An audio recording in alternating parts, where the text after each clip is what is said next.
రామాయణం బాలకాండలో 3వ రోజు. రామచంద్రమూర్తి అయోధ్యకాండలో నాకు రాజ్యం అక్కర్లేదు అంటాడు. ఎందుకని? నాకు సత్యం కావాలి. మా నాన్నగారిని సత్యప్రతిష్ఠుడిని చెయ్యాలి. మా నాన్నగారిచ్చిన మాట నిలబడాలి. అందుకని నాకు రాజ్యం అక్కర్లేదు అన్నాడు. ఎన్ని కష్టములు వచ్చి మీద పడిపోనివ్వండి, రాముడు ఎన్నడూ అసత్యం పలకలేదు, ఎన్నడూ సత్యాన్ని విడిచిపెట్టలేదు. అటువంటి వాడు ఈ ప్రపంచంలో ఉన్నాడా? దృఢవ్రత. వ్రతం అంటే దీక్ష లేక పట్టుదల అని అర్థం. ఏదైతే సాధించాలని అనుకుంటాడో దానిని సాధించే వరకు నిద్రపోకుండా ఉండటమే వ్రతం. పని ఫలాన్ని పొందటానికి దృఢమైన దీక్ష ఎవరి దగ్గర ఉంటుందో అతను దృఢవ్రతుడు. తాను ఒక మాట అన్నాడా, ఒక పని మొదలుపెట్టాడా, ఏది ఏమైనా ఆ పని జరిగి తీరవలసింది. ఇక వెనుకడుగు వేసే ప్రసక్తి లేనే లేదు. ఇంకా ఆగటం కానీ, పనిలో అవాంతరం ఎదురైతే భయపడిపోవటం కానీ, సంతోషంగా ప్రారంభించి ఆ పనిని ఎలాగో ఒకలాగా పూర్తి చేయటానికి రోజు రోజుకు బాధపడుతూ కృంగి కృశించిపోయేవాడు కానీ అయి ఉండకూడదు. ఒక పనిని మొదలు పెడితే ఎన్ని కష్టాలు ఎదురైనా అంకుటిత దీక్షతో వాటినన్నిటినీ అధిగమించి తాను తలపెట్టిన పనిని పూర్తి చేయగల సామర్థ్యం గలవాడై ఉండాలి. అటువంటి వాడు ఉన్నాడా ఈ ప్రపంచంలో? రాముని విషయం చూడండి. సముద్రం ఉందయ్యా ముందర, ఇన్ని కోట్ల వానరాలు దానిని దాటాలి అన్నారు. దాటుతాను అన్నాడు. ఇది కాంచన లంకయ్య, త్రికూటాచలం మీద ఉంటుంది, దానిని కొట్టాలి అన్నారు. కొడతానన్నాడు. దశకంఠుడు సామాన్యుడు కాడన్నారు. మట్టుబెడతానన్నాడు. ఇది కాదు విచిత్రం. తన వైరి బ్రతికి ఉండగా విభీషణునకు లంకారాజ్యాన్ని పట్టాభిషేకం చేసేశాడు. ఇచ్చిన మాట నిలబెట్టుకోవాలి.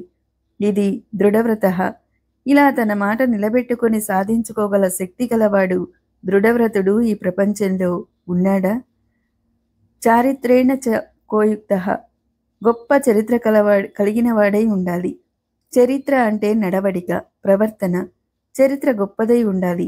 ఎందుకని? మనిషికి మిగిలిన జీవులకు ఒక తేడా ఉంది. ఒక మనిషిని గురించి విచారించేటప్పుడు అతని చరిత్రను చూస్తారు. ఒక ఉద్యోగం ఇవ్వాలనుకోండి, మీకు తెలుసున్న వారి 2 పేర్లు ఇవ్వండి, మీరు ఎటువంటి వారో మేము కనుక్కుంటాం అంటారు. మీ ఇంట్లో ఆడపిల్లను వివాహం చేసుకోదలిసి మీ చరిత్ర, మీ ఇంట్లో వారి చరిత్ర పరిశీలిస్తారు. అందుకని నడవడి చాలా ప్రధానం. తనకు తెలిసి ఉండటం వేరు, తెలిసిన దానిని నిత్య జీవితంలో అనుష్ఠానంలో పెట్టడం వేరు. రావణాసురునికి ధర్మం తెలియదా? రావణాసురుడు వేదం చదువుకోలేదా? అన్నీ తెలుసు, కానీ అనుష్ఠానంలో లేదు. తెలియటం వేరు, తెలిసి ఉన్నదాన్ని నిత్య జీవితంలో అనుభవంలో పెట్టడం వేరు. రాముడు అరణ్యవాసంలో ఎన్నో కష్టాలను అనుభవిస్తూ కూడా ఎన్నడూ సంధ్యావందనం చేయటం మానలేదు. నిత్యాగ్నిహోత్రికుడై దుర్గమ అరణ్యాల్లో కాళ్లకు జోళ్లు లేకుండా నడుస్తూ పల్లేరుకాయలు ముళ్ళు గుచ్చుకుంటూ ఉంటే వాటిని నెమ్మదిగా తొలగించుకుంటూ నిత్యాగ్నిహోత్రాన్ని భుజానికి తగిలించుకొని 14 సంవత్సరాలు గడిపాడు. తానన్న మాటకి నిలబడి సత్యవర్తన కలిగినవాడు ఉన్నాడా? సర్వభూతేషు కోహిత. తన తోబుట్టువుల క్షేమమును కోరుకోవటం, తన రాజ్య క్షేమమును కోరుకోవటం, తన తల్లిదండ్రుల క్షేమాన్ని కోరుకోవటం గొప్పేమీ కాదు. అవశ్యాని శరీరాన్ని, అందరి డబ్బు నాకే రాని అని కోరుకోవటం పెద్ద గొప్పేమీ కాదు. అది ప్రతివాడూ చేస్తాడు. కానీ ఏది గొప్ప? సర్వభూతేషు కోహిత. అన్ని ప్రాణులలో ఉన్నది బ్రహ్మమే అని గుర్తెరిగి లోపల సమస్త ప్రాణుల హితమును కోరుకునేవాడై ఉండాలి. అన్ని ప్రాణులు సుఖంగా ఉండాలని కోరుకునే లక్షణము ఉన్నవాడా? విద్వాంకః. విద్వాంసుడై ఉండాలి. సమస్త విద్యలలో పారంగతుడై ఉండాలి. తాను తెలుసుకొనవలసిన విషయములన్నిటినీ తెలుసుకున్నవాడై ఉండాలి. ఎలా తెలుస్తాయి విషయాలు? గురువుల శుశ్రూష చేసిన వారికి మాత్రమే విషయాలు తెలుస్తాయి. సమర్థశ్చ. విషయములు తెలియటం వేరు, తెలిసి ఉన్న దానిని అమల్లో పెట్టి నడిపించటం వేరు. ధనుర్వేదం అంతా తెలిసి ఉండవచ్చు, కానీ యుద్ధరంగంలోకి వచ్చి భీరువై పారిపోయాడనుకోండి, దానివల్ల ప్రయోజనం లేదు. ఉత్తర కుమారుడే అందుకు ఉదాహరణ. ఉత్తర కుమారుడు కూడా క్షత్రియ వంశంలో జన్మించాడు. కానీ యుద్ధరంగంలో నిలబడగలిగాడా? సైన్యాన్ని చూస్తూనే వెనుకంజ వేసి పారిపోయాడు. అందుకని తనకు విషయములు తెలిసి ఉండటం వేరు, వాటిని అమలు చేయటం. దగ్గరికి వచ్చేసరికి ధీశాలి అయినవాడు భయం లేకుండా తాను నాయకత్వం వహిస్తూ వాటిని పని చేయించటంలో సమర్థుడై ఉండాలి. అటువంటి వాడు ఉన్నాడా? రాముని విషయం పరిశీలించామనుకోండి. యుద్ధ సమయంలో రాముని వెనుక వెళ్ళిన వారెవరు? కోతులు, లాంగులములు, కొండముచ్చులు, భల్లూకములు మొదలైనవి కొన్ని కోట్ల సంఖ్యలో వెళ్ళాయి. కోతి అంటేనే చపల చిత్తానికి మారుపేరు. సేతువు నిర్మించి దాని మించి నడవండిరా అంటే వానరులు సేతువు అంచు మీద పరిగెడుతూ ఉండేవారు. నది దాటేటప్పుడు పిల్లలను పడవ మధ్యలో కూర్చోమంటే వాళ్ళు పడవ అంచు మీద కూర్చుని నీళ్లలో చేతులు పెడుతూ ఉంటారు. అటువంటి వాళ్ళందరినీ ఒక్క మాట మీద నడిపిస్తూ రాముడన్న భయం నిలబెట్టి వాళ్లను వెంటబెట్టుకుని రాముడు రావణుడితో యుద్ధం చేయటానికి వెళతాడు. సీతమ్మ తల్లిని అగ్నిప్రవేశం చేయమన్నప్పుడు రాముని కన్నుల్లోని ఎర్రదనాన్ని చూసి ఇన్ని కోట్ల మంది వానరులు లక్ష్మణుడితో సహా ఒక్కరు కూడా ఇదేమి చర్య అని మాట్లాడలేకపోయారు. అదే రాముని సమర్థత. ప్రియదర్శనః, చూసిన వెంటనే అందరికీ ప్రియభావం కలిగించేవాడు. ఎన్ని మార్లు చూడనివ్వండి, మళ్ళీ మళ్ళీ చూడాలనిపించాలి. దానిని సౌందర్యం అని అంటారు. అందం అంటే ఇది చాలా బాగుందండి అని వెళ్ళిపోబుద్దయ్యేది. చూసిన కొద్దీ చూడాలనిపించే తత్వం బాహ్యంలో ఉండే అందం వల్ల రాదు. లోపల శరీరంలో ఉండే సాత్వికమైన ప్రవృత్తి ముఖంలో శరీరంలో తాండవిస్తే వస్తుంది. అందుకే ఒక్కొక్క వ్యక్తి కనపడ్డారనుకోండి, వెంటనే ఆయన వద్దకు వెళ్ళి అయ్యా నమస్కారం అండి, బాగున్నారా అని పలకరిస్తాం. ఒక్కొక్కరు అట్నుంచి వస్తున్నారనుకోండి, మనకి పని లేకపోయినా పక్క సందులోంచి వెళ్ళిపోతాం. ఎందుకు వెళ్ళిపోతాం? వాడు వస్తేనే భయం. ప్రియదర్శనత్వం అంటే ఎప్పుడు చూసినా అన్ని కాలముల యందు ఎంత అందం అనిపించాలి. తన విరోధులు కూడా తన సౌందర్యాన్ని చూసి ముగ్ధులవ్వాలి. వారు కూడా తన సౌందర్యాన్ని మెచ్చుకోవాలి. అటువంటి వాడు ఉన్నాడా? అంతేకాకుండా శూర్పణఖ రాముణ్ణి చూసి అబ్బా ఏమి అందగాడండి అంది. భర్త చనిపోయిన తార రాముణ్ణి చూసి అబ్బా ఏం మహానుభావుడ్రా అంది. పక్షులు చూశాయి, అబ్బా ఏమి అందగాడ్రా అన్నాయి. మహర్షులు చూశారు, పుంసాం మోహన రూపాయ పుణ్య శ్లోకాయ మంగళం అన్నారు. ఇటువంటి వాణిని భర్తగా పొందితే బాగుండుననుకున్నారు. ఎవరు? మగవారైన మహర్షులు. ఇలా సర్వభూతములు చూసేటప్పటికీ అబ్బా ఏమందం అనిపించాలి. ఆ అందం ఉపాసన బలం. శ్రీచంద్రశేఖర పరమాచార్యుల వారు ఇంత బొట్టు పెట్టుకుని సత్యదండం పట్టుకుని నడిచి వస్తున్నారనుకోండి, ఆయనను చూసి చూడటంతోనే అబ్బా ఏం వర్చస్సండి అనిపిస్తుంది. అది అందం కాదు. వారిని చూస్తే చాలు కష్టాలన్నీ పోతాయి. అందుకే అటువంటి వ్యక్తులను కొంతమంది ప్రయత్నపూర్వకంగా వెళ్ళి దర్శనం చేస్తూ ఉంటారు. ఎందుకు? వారి సన్నిధికి వెళితే చాలు, వారిని చూస్తే చాలు, కష్టాలన్నీ పోతాయి. వారు నిరంతరం సంతోషి, ఎప్పుడూ ఆనందంతో ఉంటారు.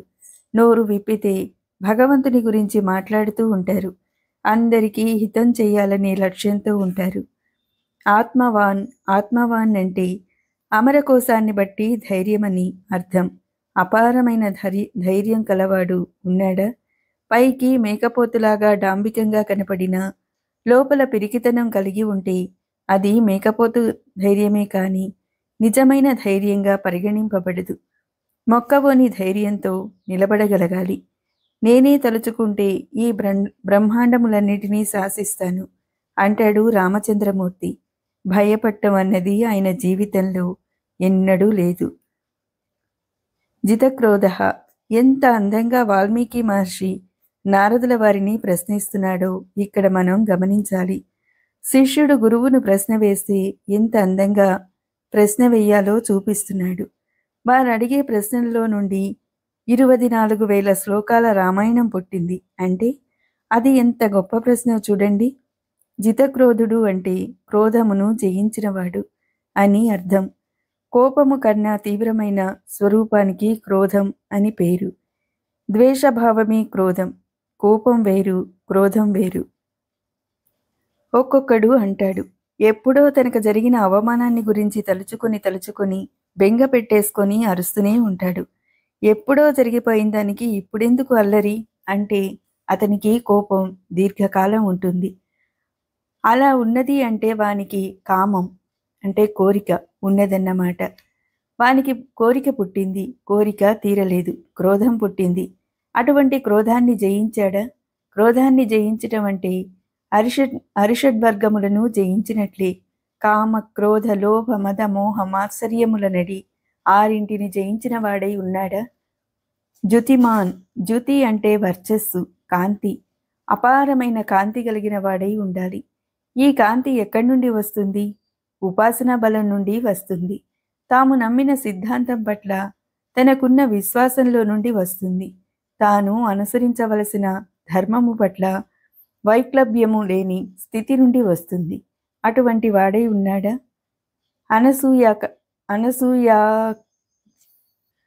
అనసూయకః.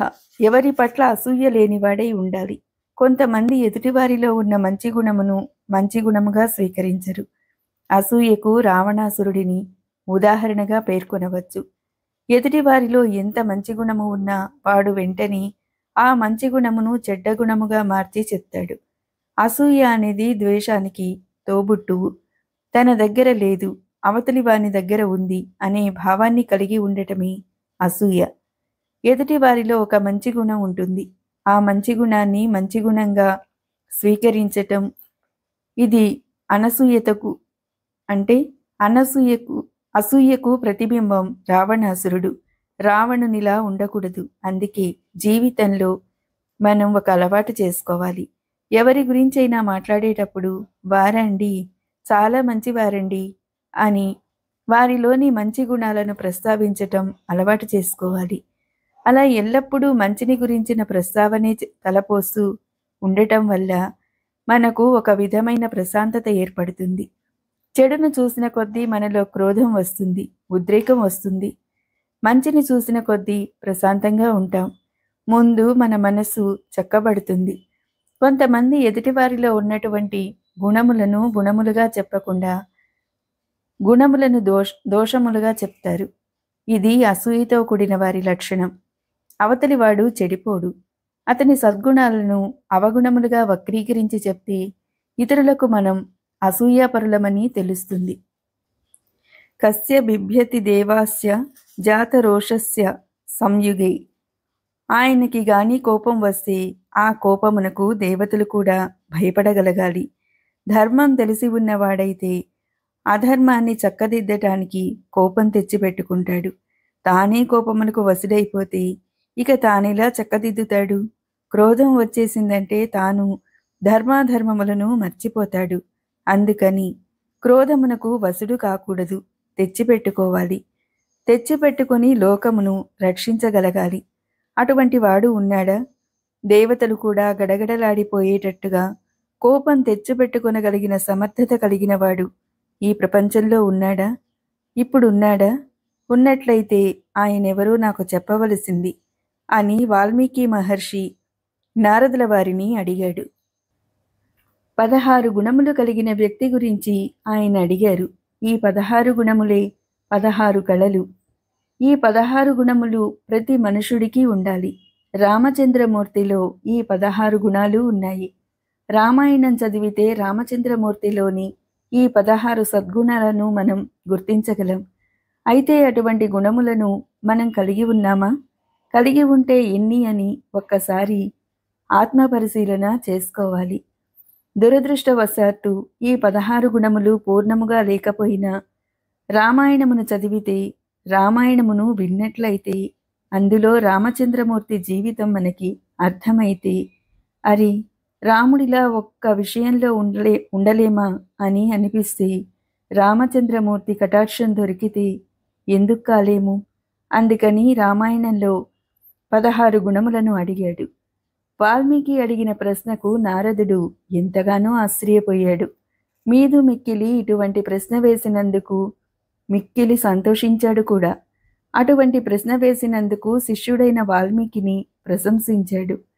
శిష్యుడు ప్రశ్న వేసేసరికి గురువు భృకుటి ముడిచి మళ్ళీ మొదలుపెట్టాడ్రా వీడు అని గురువు బెంగపెట్టుకునేలా ఉండకూడదు. ఏం ప్రశ్న వేశావురా అని మెచ్చుకునేలా ఉండాలి. వాల్మీకి అడిగిన ప్రశ్నకు నారదుడు ఆనందంగా సమాధానం చెప్పటం ప్రారంభించాడు. నువ్వు ఇన్ని గుణాలు ఒక్క నరునిలో చూడాలని అడుగుతున్నావు, కానీ అటువంటి వాడు ఒక్కడు ఉన్నాడు సుమా అన్నాడు. ఎవరో తెల్పమని వాల్మీకి కోరాడు. ఎవరి భార్య అప్పుడు వాల్మీకి ఆశ్రమంలో ఉందో ఆయన పేరే ఇప్పుడు నారదుల వారు చెప్తున్నారు. ఎంత ఆశ్చర్యపోవాలి వాల్మీకి మహర్షి! ఇది వాల్మీకి ఆశ్చర్యానికి కారణం. ఆయన ఎవరి గురించి చెప్తున్నాడు? ఇక్ష్వాకు వంశ ప్రభవో రామో నామ జనైః శ్రుతః నియతాత్మ మహావీర్యో ధృతిమాన్ ధృతిమాన్ వసి. నాయన, ఇక్ష్వాకు వంశంలో రామచంద్రమూర్తి అనే పేరు గలవాడు జన్మించాడు. ఆయన విశ్వవిఖ్యాతుడు, అనంత కళ్యాణ గుణాభిరాముడు, మనస్సును వశమునర్చుకొనగవాడు, మహాబలవంతుడు, ధైర్యవంతుడు, జితేంద్రియుడు అని నారదుడు శ్రీరామచంద్రమూర్తి గురించి చెప్పటం ప్రారంభించాడు. అయితే ఇక్కడ ఒక ప్రశ్న ఉదయిస్తుంది. శ్రీ మహావిష్ణువు శ్రీరామచంద్రునిగా జన్మించేటప్పుడు ఇక్ష్వాకు వంశాన్ని ఎందుకు ఎంచుకున్నాడు? అనేక వంశాలు ఉన్నాయి కదా. రామాయణం ధర్మస్వరూపం. మీరలా ఉండగలిగితే మీ ఇంట్లో కూడా భగవానుడు ఆవిర్భవిస్తాడు. ఇక్ష్వాకు వంశంలో మొదటివాడైన ఇక్ష్వాకువు శ్రీ మహావిష్ణువును విశేషమున ఆరాధన చేసి శ్రీరంగనాథుడిని కులధనంగా పొంది ఆరాధన చేశాడు. అంతగా ఆరాధన చేసిన వంశం కనుక ఇక్ష్వాకు వంశంలో జన్మించాడట.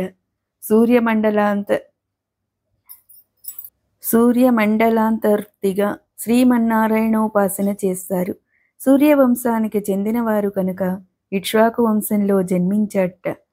ఈ విధంగా ఇక్ష్వాకు వంశంలో జన్మించిన ఆ రామునికి నీవడిగిన 16 గుణములు ఉన్నాయని నారదుల వారు వాల్మీకి 24,000 శ్లోకాల రామాయణ కథను సంక్షిప్తం చేసి కేవలం 100 శ్లోకాలను మించకుండా సంక్షేప రామాయణాన్ని చెప్పారు. 24,000 శ్లోకాలలో వాల్మీకి మహర్షి చెప్పిన రామాయణానికి ప్రతిపదికగా కేవలం కథనంతటినీ కలిపి 100 శ్లోకములు కూడా దాటకుండా అందంగా కథను సంక్షేప రామాయణంలో అందించారు. దీనిని వాల్మీకి విన్నాడు.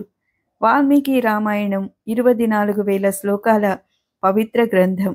ప్రతి 1000 శ్లోకాలు గాయత్రీ మంత్రంలో ఉన్న ఒక్కొక్క బీజాక్షరానికి వ్యాఖ్యానం. గాయత్రీ మంత్రమునకు ఒక ప్రత్యేకత ఉంది. మిగిలిన మంత్రములలో ఒక్కొక్క మంత్రంలో ఒక బీజాక్షరము మాత్రమే ఉంటుంది. ఆ బీజాక్షరానికి ఒక ఋషి, దైవం ఉంటారు. గాయత్రి మహామంత్రం అలా కాదు. 24 అక్షరాలు బీజాక్షరాలే. 24 బీజాక్షరాలకి ఋషులు ఉంటారు, దైవం ఉంటారు. అందుకని గాయత్రి మంత్రం అత్యంత శక్తివంతమైన మంత్రమని పెద్దలంటారు. ఏ సంప్రదాయం వారు కానివ్వండి, గాయత్రిని విడిచిపెట్టడానికి వీల్లేదు. గాయత్రి చేసి తీరవలసింది. రామాయణాన్ని కూడా ఒక్కొక్క బీజాక్షరాన్ని తీసుకుని 1000 శ్లోకములు చెప్పారు. అందుకని గాయత్రీ మంత్రమునకు వ్యాఖ్యానమే రామాయణం. అందుకని 24,000 శ్లోకాలలోనికి రామాయణం వచ్చింది. అందుకనే రామాయణాన్ని గాయత్రీ మంత్రంలోని మొట్టమొదటి అక్షరంతో ప్రారంభం చేశారు. తపస్వాధ్యాయ నిరతం అంటూ ప్రారంభించారు. కాబట్టి నీవడిగిన 16 గుణములు కలిగిన వ్యక్తి ఈ కాలంలో ఇప్పుడే ఇక్కడే ఉన్నారు. ఆయనే రామచంద్ర ప్రభువు అని వాల్మీకి మహర్షికి నారద మహర్షి ఉపదేశం చేశారు. నారద మహర్షి ఎప్పుడైతే రామచంద్రమూర్తి గురించి చెప్పారో దానిని విన్న వాల్మీకి మహర్షి పొంగిపోయారు. బ్రహ్మతత్వం ఒక్కసారి అర్థమైందనుకోండి, మనస్సు అపారమైన ఆనందాన్ని పొందుతుంది. అందుకని వాల్మీకి మహర్షి విశేషమైన ఆనందాన్ని పొందాడు. ఇక్కడ రామాయణంలో ఉన్న ఒక విశిష్టతను మనం గుర్తించాలి. గురువు వద్దకు వెళ్ళటం, గురువును ప్రశ్న వేయటం, గురువు నుండి నేర్చుకోవటంతో రామాయణం ప్రారంభమవుతుంది. శిష్యుడు ప్రశ్న వేస్తే దానికి గురువు ఎలా సమాధానం ఇచ్చారు? నువ్వు ప్రశ్న అడిగావు, బాగానే ఉంది. సమాధానం నా వద్ద సిద్ధంగా లేదు. దీనికి గాను ఎన్నో విషయాలను జ్ఞాపకం పెట్టుకోవాలి. అన్ని విషయాలను నేనెలా జ్ఞాపకం పెట్టుకోగలను? ఉండు, కనుక్కోవాలి, అడిగి చెప్తాను అని నారద మహర్షి అనలేదు. అటువంటి వ్యక్తిని గూర్చి తండ్రి అయిన బ్రహ్మ వద్ద ఆయన విన్నాడు. అది వాల్మీకి మహర్షికి చెప్పాడు. ఇంతటి గొప్ప రామాయణ కథను శిష్యుడైన వాల్మీకి మహర్షికి వివరించిన నారదుడు తాను గురువుననే అభిమానాన్ని విడిచిపెట్టేశాడు. నేను గురువును అనే అభిమానాన్ని పట్టుకు కూర్చున్నారనుకోండి, అది ప్రమాదానికి దారితీస్తుంది.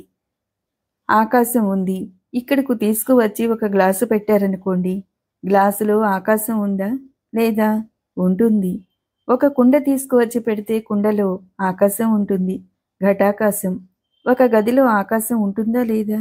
ఉంటుంది, మఠాకాశం. కుండ బద్దలైందనుకోండి, ఘటాకాశం మఠాకాశం అవుతుంది.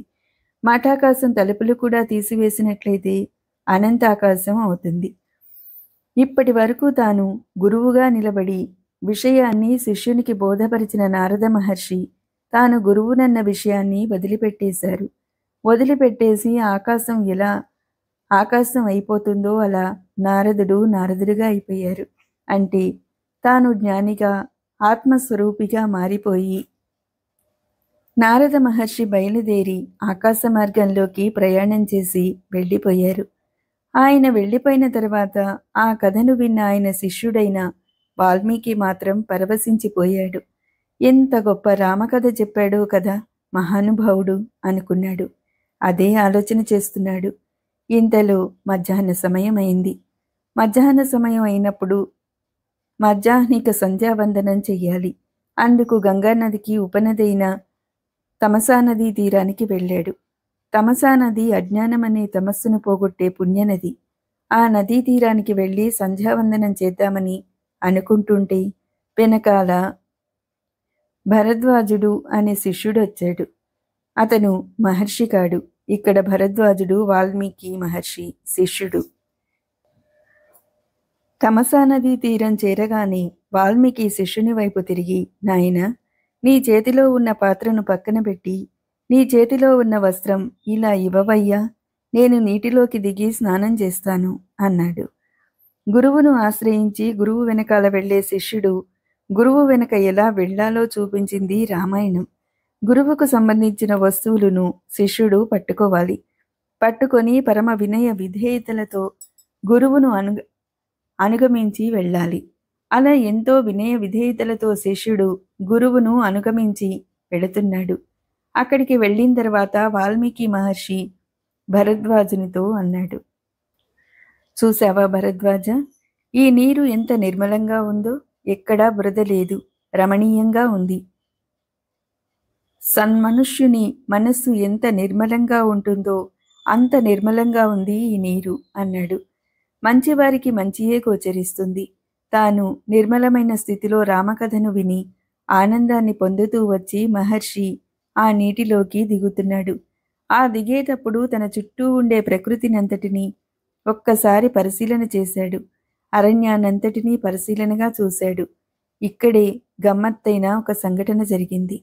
ఆయనలా చూస్తుండగా 2 క్రౌంచ పక్షులు కనిపించాయి. క్రౌంచ పక్షులు వంకరటింకరగా నడుస్తాయి. అవి అపారమైన కామ వ్యామోహంతో ఉన్నాయి.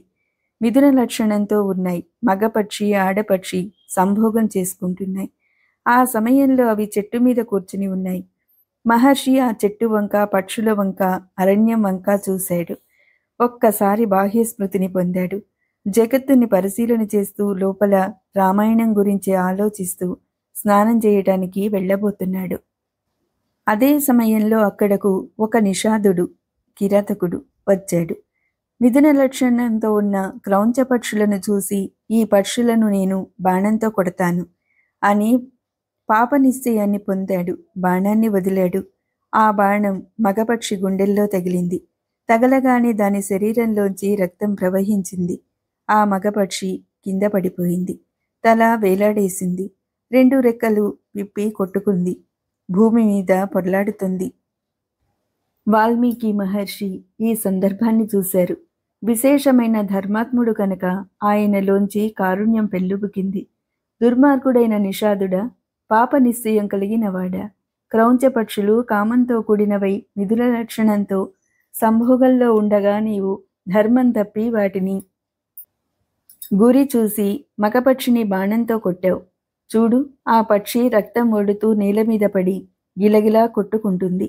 ఆడపక్షి దుఃఖిస్తూ దాని చుట్టూ తిరుగుతుంది అని బెంగ పెట్టుకున్న ఆయన నోటి వెంట అనుకోకుండా అప్రయత్నంగా ఒక మాట బయటికి వచ్చింది. అలా ఆయన నోటి నుండి అప్రయత్నంగా వెలువడిన మాటలే రామాయణమునకు ప్రాతిపదిక. ఆయన లోపల దేనిని గురించి ఆలోచిస్తున్నారు? రామాయణాన్ని గురించి ఆలోచిస్తున్నాడు. తటస్థపడిన సంఘటన ఏమిటి? బోయవాడు మగ క్రౌంచ పక్షిని కొట్టడం చూశాడు. వెంటనే అన్నాడు, ఓ దుర్మార్గుడైన బోయవాడ, మిథుల లక్షణంతో ఉన్న 2 క్రౌంచములలో ఒక క్రౌంచమును కొట్టి చంపినవాడా, నీవు చేసిన మహాపాపము వల్ల నీవు చాలా కాలం బ్రతికి ఉందువుగాక, అంటే తొందరలో మరణమును పొందెదవుగాక అని బోయవాడిని శపించాడు. శేపాగ్రహాన్ని ప్రదర్శించి నీటిలో స్నానానికని దిగాడు. స్నానం చేసి బయటికి వచ్చాడు. అంత సాత్విక ప్రవృత్తి కలిగిన వాల్మీకి మహర్షి నోటి నుండి వెలువడిన ఆ మాట శాపాన్ని ఇచ్చేది అయిందే అని అనుకోవాలి. అలా అనుకోకుండా అస్తమానం ఆ మాటలే మానుషాదం గుర్తుకు వస్తున్నాయి. ఆశ్చర్యపోయాడు. నా నోటి నుండి అదే మాట వస్తుంది. నా మనసులో క్రౌంచపక్షులే కనపడుతున్నాయి. ఇన్ని మార్లు నేను చెప్పటం వల్ల ఇది శ్లోక స్వరూపాన్ని పొందుతుంది. నా నోటి నుండి వచ్చిన ఈ వాక్యాలు ఎందుకు శ్లోక రూపాన్ని పొందుతున్నాయి అని ఆశ్చర్యపోతూ ఆశ్రమానికి వచ్చాడు. వెనకాల జలపూర్ణములైన కలసమును పట్టుకుని శిష్యుడు వస్తున్నాడు.